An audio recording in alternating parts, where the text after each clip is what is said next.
ఇటు మహబూబ్ నగర్ ప్రజలు కాంగ్రెస్ ను రేవంత్ రెడ్డిని తరిమి కొడతారన్నారు బీఆర్ఎస్ వర్కింగ్ ప్రెసిడెంట్ కేటీఆర్. పాలమూరు ప్రాజెక్టును పక్కన పెట్టి ద్రోహం చేస్తున్నాడని మండిపడ్డారు. కొడంగల్లోనూ కూడా రేవంత్ రెడ్డికి ఓటమి తప్పదని తేల్చి చెప్పారు. వచ్చే ఎన్నికల్లో జిల్లాల్లో బీఆర్ఎస్ క్లీన్ స్వీప్ ఖాయమన్నారు. కాంగ్రెస్ వైఫల్యాలను ఎండగట్టాలి, బీఆర్ఎస్ అభివృద్ధిని ప్రజల్లోకి తీసుకెళ్లాలన్నారు కేటీఆర్. అయితే పాలమూరు జిల్లా నేతలతో జరిగిన సమావేశంలో కేటీఆర్ దిశానిర్దేశం చేశారు.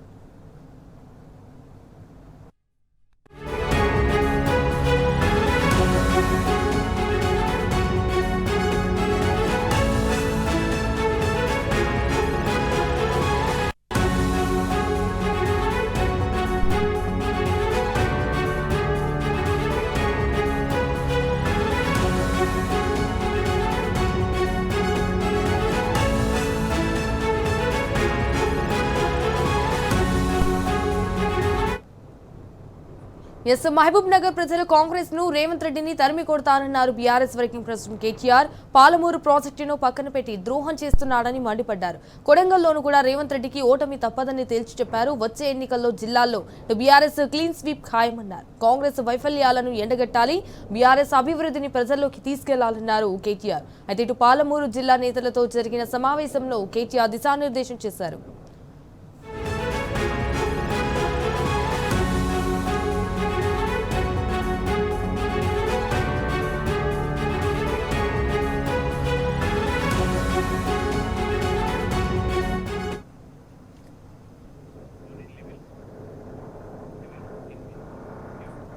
ఇదే విషయానికి సంబంధించి మరిన్ని డీటెయిల్స్ మా ప్రతినిధి లివిల్ రెడ్డి ఫోన్ ఇన్ ద్వారా అందిస్తారు. రైట్ లివిల్ రెడ్డి, వాట్స్ అప్డేట్స్? వాళ్ళ రాష్ట్రంలో జరుగుతున్న అంశాలపైన కావచ్చు, ప్రధానంగా పాలమూరు ప్రాజెక్టును పక్కన పెట్టి ద్రోహం చేస్తున్న రేవంత్ తీరుపై ఇప్పుడు జరిగారు కేటీఆర్. కొడంగల్ లో రేవంత్ రెడ్డికి ఓటమి తప్పదంటూ కూడా ఎదురు చేశారు. ఉమ్మడి పాలమూరు జిల్లాలో నేతలతో కేటీఆర్ సమావేశంలో పలు కీలక అంశాలపైన కూడా కేటీఆర్ ఆందోళన వ్యక్తం చేస్తూ వచ్చే ఎన్నికల్లో బీఆర్ఎస్ క్లీన్ స్వీప్ చేస్తుంది పాలమూరు జిల్లాలో అంటూ కూడా చెప్పుకొచ్చారు. కాంగ్రెస్ వైఫల్యాలను ఎండగట్టాలి, బీఆర్ఎస్ అభివృద్ధిని ప్రజలకు తీసుకెళ్లాలంటూ కూడా ఉమ్మడి జిల్లా నేతలకు కేటీఆర్ దిశానిర్దేశం చేశారు. కాంగ్రెస్ పార్టీ అధికారంలోకి వచ్చిన నాటి నుంచి నేటి వరకు మహబూబ్నగర్ జిల్లాకు చేస్తున్న అన్యాయంపై ప్రతి ఒక్కరికి అర్థమైందని, రానున్న రోజుల్లో ఎన్నికల్లో కాంగ్రెస్ పార్టీ మహబూబ్నగర్ ప్రజలు సంపూర్ణంగా తిరస్కరిస్తారని సందర్భంగా కేటీఆర్ గుర్తు చేశారు. కాంగ్రెస్ పార్టీని రేవంత్ రెడ్డిని మహబూబ్నగర్ ప్రజలు జిల్లా తరిమి కొట్టే రోజులు దగ్గరలోనే ఉన్నాయంటూ కూడా హెచ్చరించారు. దాదాపుగా పూర్తయిన పాలమూరు రంగారెడ్డి ఎత్తిపోతల పథకాన్ని పక్కన పెట్టి కమిషన్ల కోసం, కాంట్రాక్టుల కోసం లక్షల ఎకరాల పంటకు నీరందకుండా చేస్తున్న ముఖ్యమంత్రి ఇది ద్రోహం కాదా అంటూ కూడా గుర్తు చేశారు. మహబూబ్నగర్ బిడ్డను అని పదే చెప్పుకుంటూ జిల్లా ప్రజలను మోసం చేస్తున్న అన్ని రంగాల్లో జిల్లా అభివృద్ధి ద్రోహం చేస్తున్న రేవంత్ రెడ్డి సైతం వచ్చే ఎన్నికల్లో కొరంగల్ నియోజకవర్గంలో సైతం ఓడగొడతారంటూ కూడా తరిమి కొడతారంటూ కూడా కేటీఆర్ స్పష్టం చేశారు. రేవంత్ రెడ్డి పాలమూరు ఎత్తిపోతల పథకాన్ని పక్కన పెట్టి తీవ్రమైన ద్రోహం చేస్తున్నారని ఆయన మండిపడ్డారు. గతంలో మాదిరిగా మరోసారి కొరంగల్ నియోజకవర్గంలో రేవంత్ రెడ్డికి ప్రజలు గుణపాఠం చెప్తారన్నారు.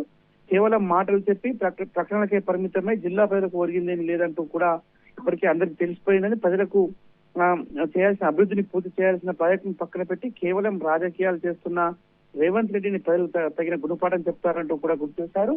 తెలంగాణ ఏర్పాటుకు ముందు వలసల జిల్లాగా, కరువు జిల్లాగా ఉండేదని, అలాంటి జిల్లాను అన్ని రంగాల్లో అగ్రస్థానంలో నిలిపి కరువును, వలసలను తరిమి కొట్టిన ఘనత ముమ్మాటికి బీఆర్ఎస్ పార్టీది, బీఆర్ఎస్ ప్రభుత్వందే, నాటి ముఖ్యమంత్రి కేసీఆర్దే అని గుర్తు చేశారు. ఇంత గొప్పగా జరిగిన అభివృద్ధిని ప్రజలకు వివరించడంలో గత ఎన్నికల్లో పార్టీ విఫలమైందని, ఇప్పుడు కాంగ్రెస్ పార్టీ పాలన తర్వాత ప్రభుత్వం చేసిన అభివృద్ధి అర్థమవుతుంది ప్రజలకంటూ కూడా గుర్తు చేశారు. కాంగ్రెస్ పార్టీ వైఫల్యాలను ఒకవైపు ప్రజలకు తీసుకెళ్తూనే గత ప్రభుత్వం హయాంలో మనం చేసిన అభివృద్ధిని మరోసారి ప్రజలకు గుర్తు చేయాల్సిన అవసరం ఉందంటూ కూడా సూచించారు. ముఖ్యంగా పాలమూరు జిల్లాకు సాగునీటి ప్రాజెక్టుల నిర్మాణంలో కాంగ్రెస్ పార్టీ చేస్తున్న అన్యాయాన్ని ఎత్తి చూపాలని, 60 ఏళ్ల పాటు కాంగ్రెస్ పార్టీ ఉమ్మడి మహబూబ్నగర్ జిల్లాకు తాగునీరు కూడా అందకుండా, అభివృద్ధి సంక్షేమాలు అందకుండా వెనుకబాటు జిల్లాగా చేసిన ద్రోహాన్ని కాంగ్రెస్ ప్రభుత్వం సైతం కొనసాగిస్తుందని, ఈ రోజుల్లో ఉమ్మడి మహబూబ్నగర్ జిల్లా నేతలతో కేటీఆర్ సమావేశం సందర్భంగా పలు అంశాలను కూడా గుర్తు చేశారు. ఉమ్మడి జిల్లాలో పరిస్థితులపైన కేటీఆర్ నాయకులకు వివరాలు అడిగి తెలుసుకున్నారు. పార్టీ ప్రస్తుతం కొనసాగిస్తున్న సమావేశాలు, నియోజకవర్గ స్థాయి సమావేశాలు ఆయన అడిగి సమీక్షించారు. త్వరలోనే ప్రారంభం కానున్న ఎస్ఐఆర్, ఓటర్ సభ్యత్వంతో పాటు పార్టీ సభ్యత్వానికి సంబంధించిన నమోదుపై నియోజకవర్గాల వారిగా చర్చించారు. కేటీఆర్ పార్టీ లేదా రానున్న ఎన్నికలకు సంబంధించి పార్టీ బలోపేతానికి సంబంధించిన పలు అంశాలపై దిశానిర్దేశం చేశారు. ఖచ్చితంగా నియోజకవర్గాల్లో క్షేత్రస్థాయిలో ఉన్న ప్రస్తుతం ప్రజల అభిప్రాయాలను ఫీడ్బ్యాక్ ని కేటీఆర్ కి అందించారు. ఆ పార్టీ ప్రజల్లోకి భారీగా ఆదరణ పెరిగిందని, కాంగ్రెస్ పార్టీ వైఫల్యం ప్రతి ఒక్కరు గుర్తించారని, కాంగ్రెస్ పార్టీ అన్ని వర్గాలు చేస్తున్న మోసాల పట్ల ప్రజలు తీవ్ర ఆగ్రహంతో ఉన్నారని ఈ సందర్భంగా కేటీఆర్ తెలిపారు. రానున్న ఎన్నికల్లో అన్ని జిల్లాల్లో కూడా బీఆర్ఎస్ పార్టీ క్లీన్ స్వీప్ చేస్తుందని ఆశాభావం వ్యక్తం చేశారు. ప్రజల్లో ఉన్న సానుకూల పార్టీకి అనుకూలంగా మలుచుకోవాల్సిన అవసరం ఉందని కూడా ఈ దిశగా కార్యక్రమాలు కూడా చేపట్టాలని కూడా ఆ సందర్భంగా బీఆర్ఎస్ వర్కింగ్ కేటీఆర్ ఉమ్మడి జిల్లాకు సంబంధించిన నేతలకు దిశానిర్దేశం చేశారు. ఖచ్చితంగా రానున్న రోజుల్లో బీఆర్ఎస్ పార్టీ క్లీన్ స్వీప్ చేస్తుంది. ఇప్పటికే అనేక అభివృద్ధి కార్యక్రమాలకు నోచుకోని జిల్లాగా ఇవాళ పాలమూరు రంగారెడ్డి వెనుకబాటుకు మరొకసారి గురవుతుంది. ఇవాళ పాలమూరు రంగారెడ్డిలో అనేక ప్రాజెక్టులను ఇవాళ పెండింగ్ ప్రాజెక్టుగా చేశారు. గతంలో బీఆర్ఎస్ పార్టీ హయాంలో పాలమూరు రంగారెడ్డి ప్రాజెక్టును దాదాపు పూర్తి చేసిన ఘనత బీఆర్ఎస్ కి దక్కుతుంది. కానీ ఇవాళ ఆ ప్రాజెక్ట్ అన్నింటినీ కూడా మళ్ళీ పెండింగ్ ప్రాజెక్టుగా పెట్టి ఇవాళ మళ్ళీ వలస జిల్లాగా చేస్తున్నారు. ఇవాళ కాంగ్రెస్ ప్రభుత్వం చేస్తున్న మోసాలను, గత 60 చేసిన కాంగ్రెస్ ప్రభుత్వం, ఆనాడు కాంగ్రెస్ ప్రభుత్వం చేసిన మోసాలను ప్రజలకు వివరించాల్సిన అవసరం ఉంది. ఇప్పటికే రైతాంగం పట్ల కావచ్చు, వివిధ వర్గాల నుంచి వస్తున్న వ్యతిరేకతను సానుకూలంగా మలుచుకొని ముందుకు పోల్సిన అవసరం ఉందంటూ కూడా ఈ సందర్భంగా నాయకులకు దిశానిర్దేశం చేశారు. Sanjana. Okay, all right, Level 20. Thank you for the updates.